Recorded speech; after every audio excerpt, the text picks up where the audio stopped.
کے دو بیٹے، ایک حجت الاسلام علامہ حامد رضا خان، دوسرے بیٹے مفتی اعظم ہند مصطفیٰ رضا خان رحمۃ اللہ تعالی علیہ. ان دونوں کے ذریعے سے، یعنی مفتی اعظم ہند کی صاحبزادی بڑی بیٹی اور حجت الاسلام مولانا حامد رضا خان صاحب کے بڑے بیٹے علامہ ابراہیم رضا خان، دونوں کی شادی سے حضور تاج الشریعہ پیدا ہوئے.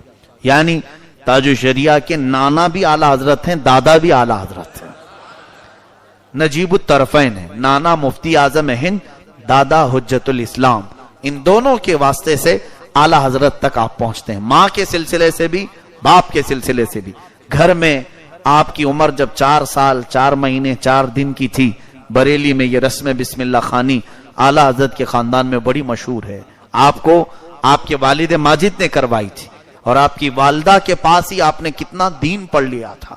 مفتی اعظم ہند کی بیٹی تھی ان کی والدہ، تقوی بچپن سے سکھایا تھا، اور ایسے تقوی کہ حضور تاج الشریعہ رحمت اللہ علیہ کے سفر میں بھی میں نے بہت مرتبہ دیکھا کہ کبھی آپ کی نماز قضا نہیں ہوتی، چاہے وہ کیسے بھی سفر میں آپ جا رہے ہو. بلکہ بریلی میں پہلے کہیں سفر میں جانے سے پہلے آپ کو بتانا پڑتا تھا کہ کہاں سے کہاں سفر پہ جانا ہے، اور پوچھتے تھے.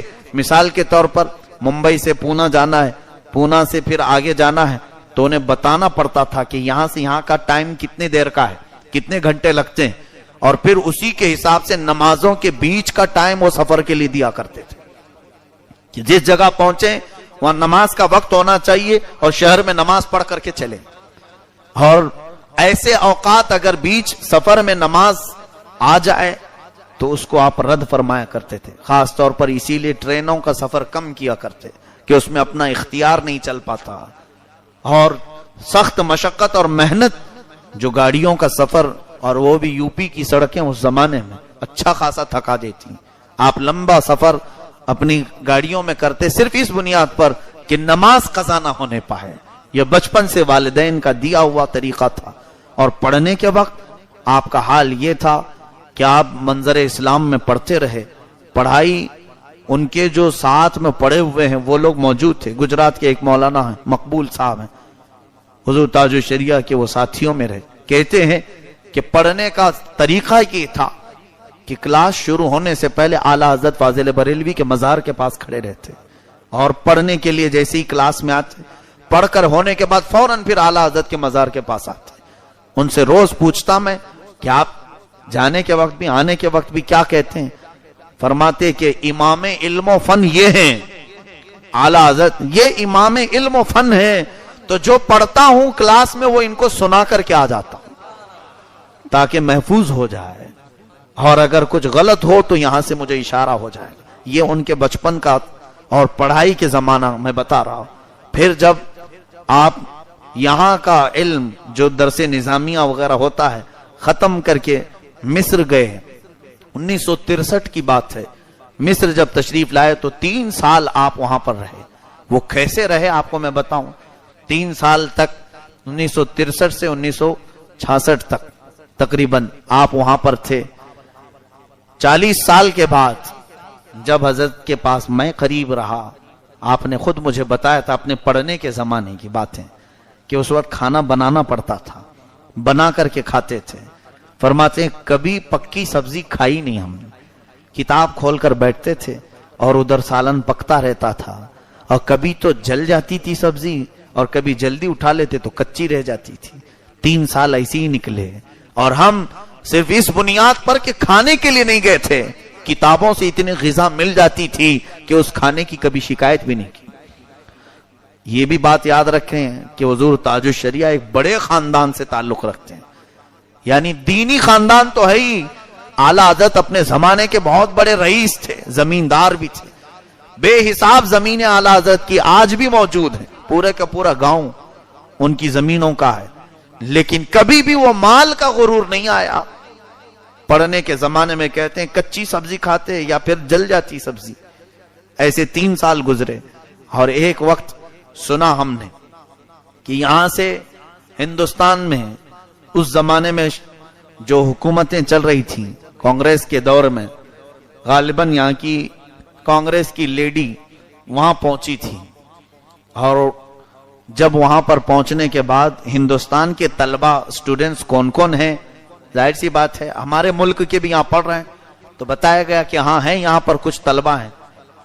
حضرت کے ساتھ جو انڈین اسٹوڈنٹس تھے وہاں پر بتایا گیا کہ تمہارے ملک کی ایک بڑی لیڈر آئی ہوئی کانگریس کی، وہ آئی ہوئی ہے اور بلایا جا رہا ہے۔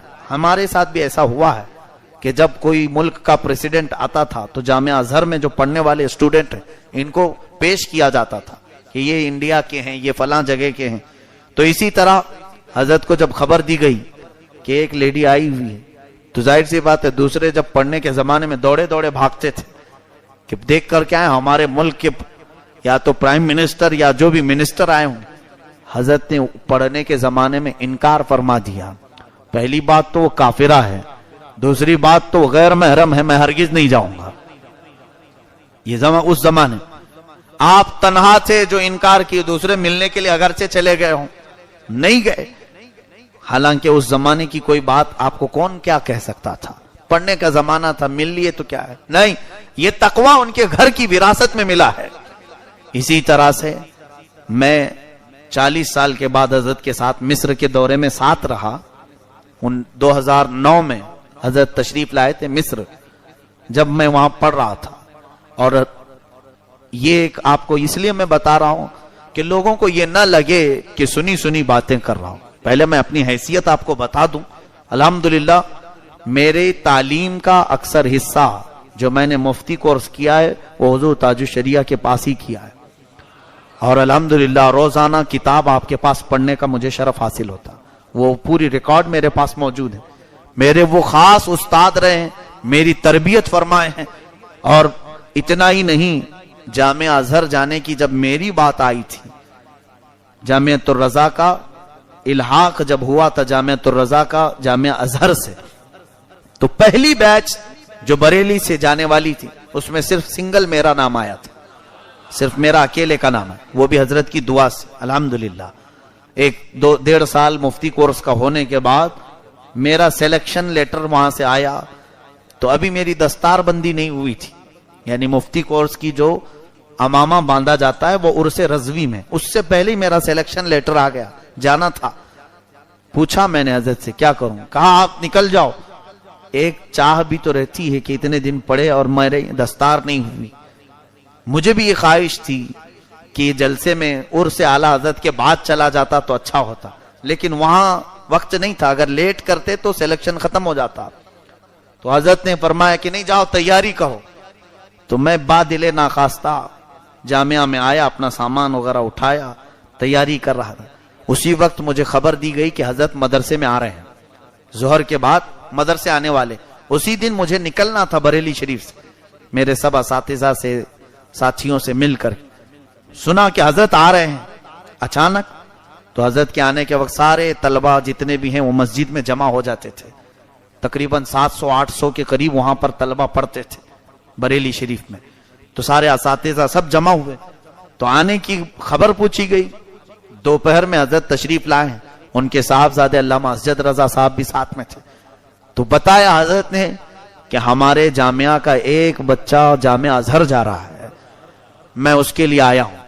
میرے لیے حضرت تشریف لائے تھے، اور آنے کے بعد حضرت نے بیان فرمایا، میرے دل میں جو خواہش تھی کہ میری دستار کے بعد جاتا تو اچھا ہوتا، اپنے ساتھ اپنا ایک امامہ لے کے آئے تھے، ایک عطر کی بوتل اور ایک دستی، یہ چیزیں مجھے دی اور سب کے سامنے میرے سر پر باندھا۔ یہ ہوتا ہے روشن ضمیر پیر جو دلوں کے حالات سے خبر رکھتا ہے۔ آپ نے فرمایا اب تم مایوس نہ ہو، تمہاری دستار میں نے کر دی ہے۔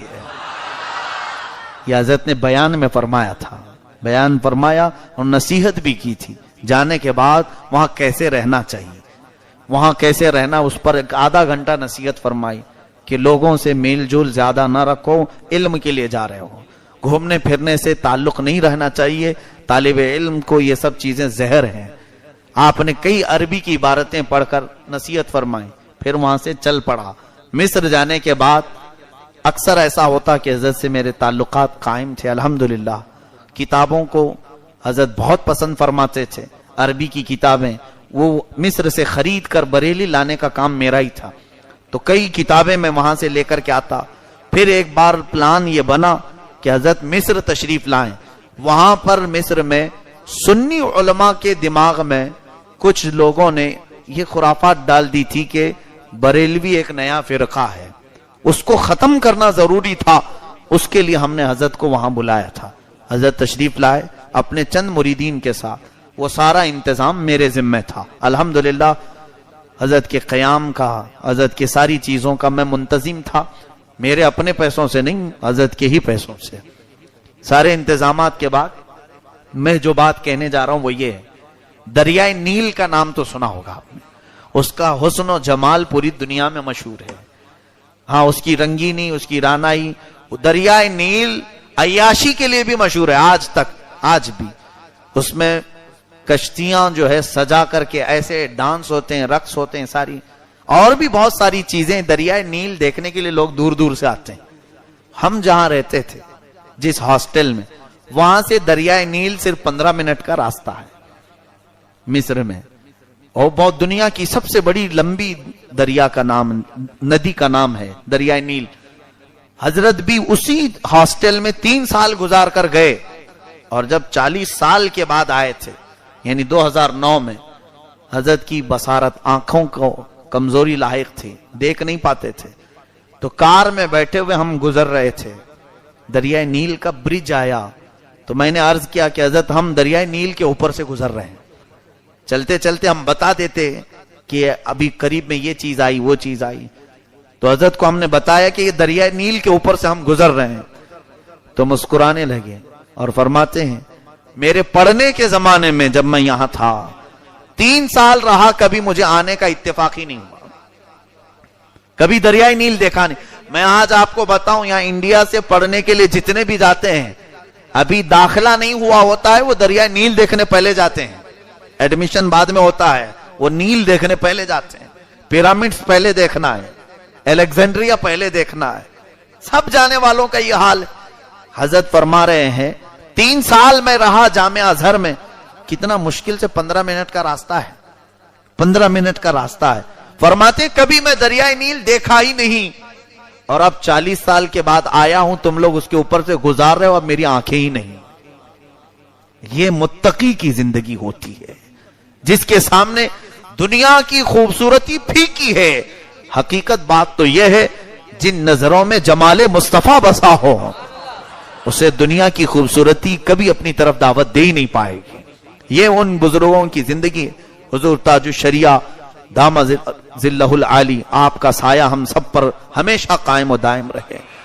آپ اپنے تقوی و طہارت کی زندگی کو جس طرح گزارتے رہے, ان کی پرسنل لائف میں نے دیکھا وظیفوں کا ٹائم الگ, لوگوں سے ملاقات کا ٹائم الگ, اپنی عبادتوں کا ٹائم الگ, پھر کتابیں لکھنے کا ٹائم الگ.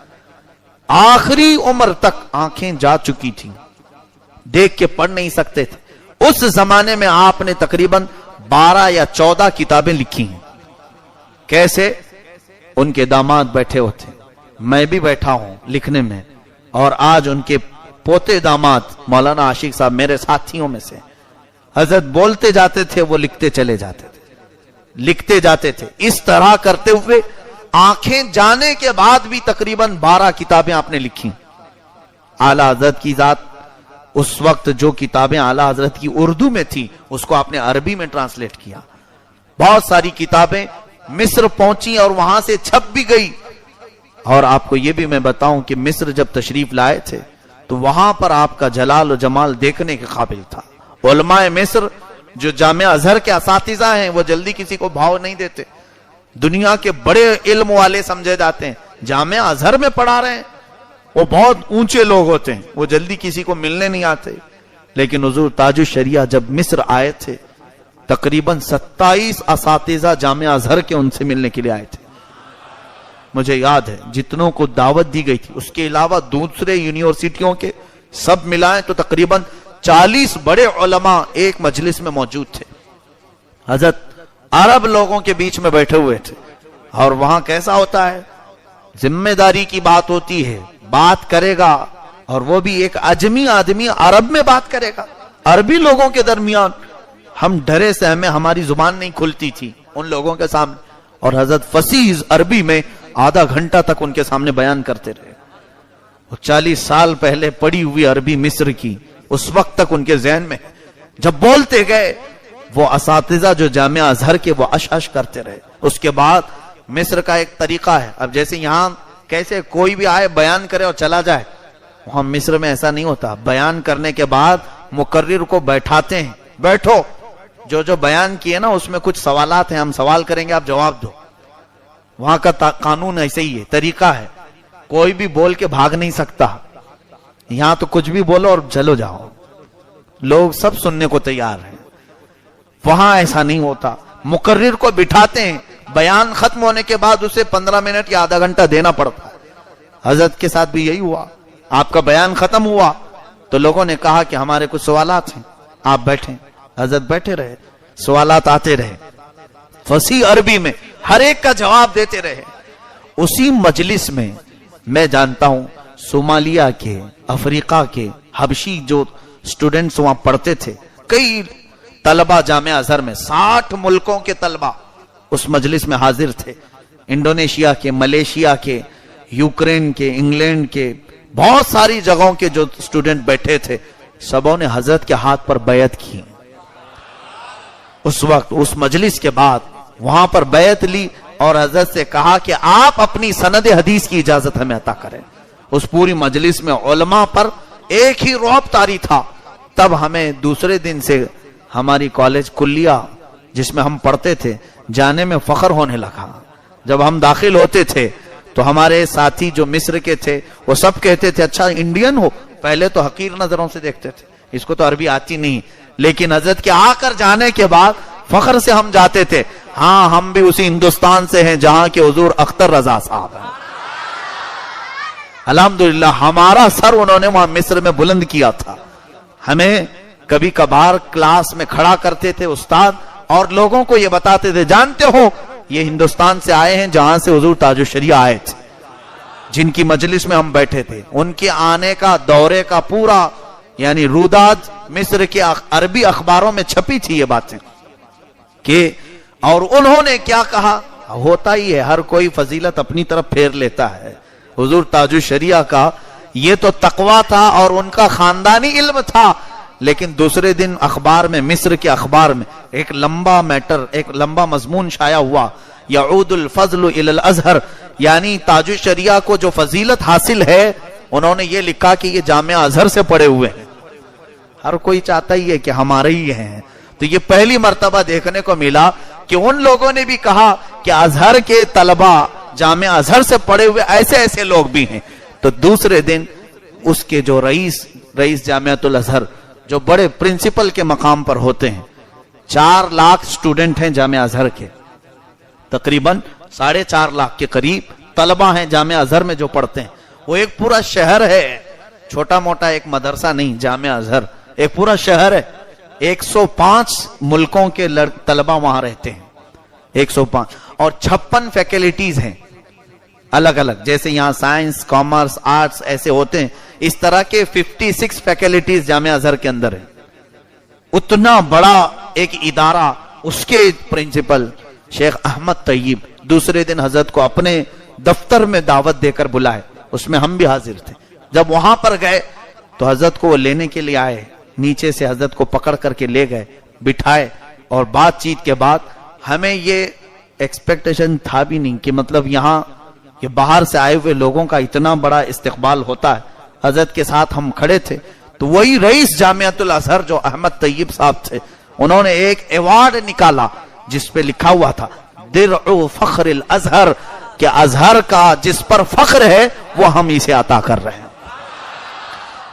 یہاں پر بھی بات ان کے ازہر کی آتی ہے, جامعہ ازہر کی, یعنی حضرت کو انہوں نے تھمایا, وہ ایک بہت بڑا شیلڈ ہے, حضرت کو دیا. ہمارے یہ پلان میں بھی نہیں تھا اور سوچا بھی نہیں تھا کہ یہ ملے گا. حضور تاج الشریعہ نے اسے قبول کیا اور ہمارے ہاتھ میں دے دیا. رکھو اس کو, کار کی ڈکی میں رکھ کر لائے تھے, مجھے یاد ہے, کار کی پیچھے کی ڈکی میں اس کو رکھوایا حضرت نے, رکھو. اور یہاں آنے کے بعد پتا چلا کہ اس کی اہمیت کیا ہے. حضرت کے پاس ایسی دنیا کی بہت ساری سندیں, القابات آئے, آپ نے کبھی اس کی طرف توجہ نہیں فرمائی. حضرت کو جب یہ بتایا گیا کہ حضرت یہ بہت بڑی چیز ہے، آج تک ہندوستان میں کسی کو یہ نہیں دیا گیا، اور سنا ہے پاکستان کے ایک عالم کو بہت برسوں پہلے دیا گیا تھا، حضرت سب سنتے رہے، شام میں اپنے قیام گاہ پر بیٹھے تھے اور طلبہ بھی موجود تھے، تب کہنے لگے سب صحیح ہے، انہوں نے بڑی چیز دی ہے، لیکن کیا ہی اچھا ہوتا کہ میرے نبی کے دربار سے مل جاتا۔ یہ ہوتی ہے ایک متقی کی زندگی کہ ان کی آس لگی ہوتی ہے دربار رسالت سے، دنیا سے ان کی توقع نہیں ہوتی، بارگاہ رسالت۔ یہ کہنے لگے کیا ہی اچھا ہوتا کہ بارگاہ نبی سے کچھ مل جاتا۔ عزیزان گرامی، اسی لیے تو کہتے ہیں ان کے آستانے پر میرا دم نکل جاتا اور ان کی خاک میں میں مل جاتا۔ یہ حضرت کے اشعار ہیں، وہ ہمیشہ اس بات کی تمنا کرتے تھے، اور ان کی زندگی کہنے کے لیے بہت ساری چیزیں۔ حق گوئی کا عالم یہ تھا، حق بیان کرنے کا، کبھی کسی کی رعایت نہیں کی، کبھی کسی کی نہیں۔ غوث پاک رضی اللہ تعالیٰ عنہ کے سجادہ نشین تھے، وہ ہمارے سر آنکھوں پر، غوث پاک کی اولاد میں سے، لیکن وہاں کے طور طریقوں کے اعتبار سے وہ ٹائی سوٹ بوٹ میں آئے ہوئے تھے۔ وہ آئے تھے، حضرت نے دیکھا، اور ٹائی کے خلاف تھے حضرت۔ ٹائی یہ یہود و نصارہ کا شعار ہے، ان کے چہرے پر داڑھی بھی نہیں تھی، تو آپ ادب بھی غوث پاک کے دربار کا ملحوظ رکھتے ہیں۔ کیسے کہتے ہیں؟ آ کر کے مصافحہ کیا اور ان سے مل کر کے صرف اتنا کہتے ہیں کہ آپ نے جو یہ لباس پہنا ہے یہ آپ کے گھر کا نہیں لگتا، آپ کے باپ داداؤں کا نہیں لگتا۔ اتنا ہی کہا، کتنی بہترین اصلاح ہے۔ ظاہر سی بات ہے ہمارے گھر کی بات کر رہے ہیں، اور انہوں نے یہ کہا ہے۔ آج ان کے گھرانے سے بھی تعزیت کا ایک خط آیا ہوا ہے، خط آیا ہوا۔ انہوں نے اپنے زندگی میں کہا کہ ان کے اصلاح کرنے کا طریقہ کتنا اچھا ہے۔ یہ نہیں کہا کہ یہ چیز حرام ہے آپ پہن رہے ہیں، یہ چیز ناجائز ہے، یوں کہا کہ یہ آپ کے گھرانے کا لباس نہیں لگتا، غوث پاک کے گھرانے سے ہوا اور آپ کے گھرانے کا لباس ایسا نہیں لگتا۔ یہ اصلاح کا طریقہ تھا۔ اور اسی طرح سے مصر میں ایک بہت بڑے محدث شیخ احمد یسری رشدی، وہ جامعہ ازہر میں بخاری پڑھاتے ہیں، وہ ڈاکٹر بھی ہیں ہڈیوں کے، اور بخاری شریف کے عالم ہیں، حافظ ہیں۔ وہ حضرت سے ملنے کے لیے آئے تھے۔ وہاں رواج کیسا ہے، وہاں پر سوٹ بوٹ میں رہتے ہیں علماء، ایک پتہ نہیں کیسا وہاں رواج چل پڑا، تو وہ بھی ٹائی پہن کر کے حضرت سے ملنے کے لیے آئے تھے۔ حضرت نے اپنے بغل میں بٹھایا، ان کے مرید نے، حضرت کے مرید نے کان میں کہا کہ حضرت یہ جو آئے ہیں محدث بخاری کے استاد ہیں جامعہ ازہر کے، لیکن ٹائی پہن کے آئے۔ حضرت نے کہا لا حول ولا قوت الا باللہ، اور اس کے بعد ان کے کان میں صرف اتنا کہا کہ یہ ٹائی یہود و نصارہ کا طریقہ ہے، اس پر میں نے ایک کتاب لکھی ہے۔ تو کتاب کا حوالہ آپ نے پیش کیا، تو وہ جو محدث تھے ابھی وہ باحیات ہیں، ہزاروں شاگرد ہیں ان کے، انہوں نے ٹائی پہلے یوں کی اور کندھے پہ یوں ڈال دیا پیچھے، اور اس کے بعد پھر بیٹھے رہے، اور حضرت سے کہا میں نے پیچھے ڈال دیا ہے، ٹائی لٹک نہیں رہی، ابھی گلے میں بندھی ہوئی تھی، پیچھے ڈال دیا ہے۔ حضرت نے فرمایا پیچھے نہیں، گلے سے نکال لی تھی۔ اس وقت تک یہ نہیں کہ ایک بہت بڑے عالم دین آئے، انہوں نے یوں اپنی ٹائی نکالا، یہ ہمارے سامنے کی بات ہے۔ اور فرماتے ہیں اگرچہ میری تحقیق الگ تھی، میں اس کو یہود و نصارہ کی شعار نہیں سمجھتا تھا، لیکن شیخ اعظم کے احترام میں نے اس کو ہمیشہ کے لیے نکالا۔ انہوں نے نکال دیا، اور پھر حضرت کا ہاتھ پکڑے، ہاتھ پکڑ کر کے کہنے لگے آپ جس بات کی مجھے تلقین کرتے ہیں میں اس پر اپنی تصدیق کرتا ہوں، اور یہ کہتا ہوں قبلنا علی ملت رسول اللہ، رسول اللہ کی محبت پر ہم نے آپ کو قبول کیا ہے۔ یہ ہم نے وہاں پر حق گوئی کا مظاہرہ دیکھا۔ لوگ ڈرتے ہیں کسی کو بولنے کے لیے، لیکن آپ نے حق بیان کرنے کے لیے کبھی کسی کا چہرہ نہیں دیکھا۔ دوسروں کی بات تو چھوڑو، ان کے خاندان میں سے بھی اگر کوئی ذرا برابر مسلک اعلی حضرت سے ہٹا تو آپ نے اس کے خلاف بھی اپنی زبان بھی کھولی، قلم بھی۔ ان کے خاندان میں ایک صاحب ایسے بھی نکلے جو اتحاد ملت بنائے ہیں، دیوبندیوں سے، وہابیوں سے۔ اعلی حضرت کا خون ہو ہی نہیں سکتا اس طرح سے کرے تو زندگی بھر حضور تاج الشریعہ جس بھی جلسے میں جاتے، لوگوں کو معلوم ہے یا نہیں پتہ نہیں، وہ اتحاد ملت آپ کو بھی نہیں معلوم ہوگا، لیکن حضور تاج الشریعہ آتے تو دعا جب کرتے تو آخر میں یہ کہتے کہ مولا جتنے ہمارے دین میں صلح کلی بن رہے ہیں، یہ اتحاد ملت نہیں ہے، ذلت ہے، قلت ہے. یہ کہتے اور کہتے کہ وہ ان سے ہمارا کوئی تعلق نہیں. ان کے خاندان کا فرد بھی اگر ہٹ گیا ہوتا تو اس کے متعلق بھی وہی تلوار چلتی. ایسے نہیں کہ گھر والا ہے اس کو اندر رکھ لیں. یہ اہل اللہ کی علامت ہوتی ہے. حق بولنے والے، حضور صلی اللہ علیہ وسلم کے سچے نائب ایسے دنیا میں بہت کم آتے ہیں، بہت کم آتے ہیں. ان کے وظیفوں کا حال یہ تھا، عمر ان کی 70 کے اوپر جا چکی تھی تب انہوں نے حفظ قرآن شروع کیا تھا. قرآن کے حافظ نہیں تھے. 70 سال کی عمر کے بعد قرآن حفظ کر رہے تھے. میرے سامنے 15 پارے کر چکے تھے. روز یاد کرتے تھے اور سناتے تھے. یہاں لوگوں کو قل واللہ یاد نہیں ہو رہا ہے اور جوانی میں سوچتے ہیں اب تو عمر ڈھل گئی. 70 سال کی عمر میں وہ قرآن کا حفظ شروع کیے تھے. یہ سب کے لیے ایک ایسا آئیڈیل وہ بن کر کے گئے ہیں. لوگوں، دین سیکھنے اور حاصل کرنے کی کوئی عمر ہی نہیں ہوتی. آپ قبر میں جانے تک بھی حاصل کرتے رہو. اور وہ بھی حفظ پڑھنے والے ایک بچے کو بلا کر کے سناتے تھے، سنو میرا پورا قرآن. وہ لڑکا سنتا تھا، روز سنتا تھا. جب ہم پڑھنے کے زمانے میں تھے حضرت حفظ کر رہے تھے. یہ 70 سال کے بعد لوگ سوچیں گے اب شرم ہے. کس بات کی شرم ہے؟ دین سیکھنے کے لیے. عزیزان گرامی، وہ تاج الشریعہ رحمت اللہ علیہ کی ذات ہمہ جہت تھی، بہت سارے خصوصیات کی حامل تھی. بہت ساری چیزیں، خوبیاں ان کے اندر اللہ نے جمع کی تھی. طریقت، معرفت اور شریعت، یہ تمام چیزوں کے وہ سنگم تھے. اور تقریباً پوری دنیا میں 2 کروڑ سے زیادہ ان کے مریدین پائے جاتے ہیں. اور ان سب کو انہوں نے سلسلہ قادریہ غوث العظم دستگیر کے سلسلے میں داخل فرمایا. اللہ تعالیٰ ان کے فیض کو عام سے تام فرمائے. اب ہماری ذمہ داری یہ ہوتی ہے کہ ان کے مشن کو آگے بڑھایا جائے، ان کے تقوی و طہارت کو آگے بڑھایا جائے. اور لوگوں کو وہ دعوت دے کر کے گئے ہیں کہ ہمارے لیے اگر کامیابی کی کوئی چیز ہے تو وہ مسلک اعلی حضرت پر قائم ہونا ہے. اور یہ کوئی نیا مسلک نہیں، وہی صحابہ کا دین، وہی تابعین کا دین، وہی ائمہ مجتہدین کا دین، غوث پاک اور غریب نواز کا جو دین لائے دنیا میں، اسی کا نام مسلک اعلی حضرت ہے. اور جب بھی کوئی مجدد پیدا ہوگا، دین کو اس کے نام سے منسوب کرنے میں کوئی حرج نہیں. اللہ تعالی ہم سب کو زندگی اسی دین متین پر قائم رکھے. اہل سنت و جماعت کے سچے مذہب پر ہمارا خاتمہ بالخیر فرمائے. وآخر دعوانا ان الحمدللہ رب العالمین.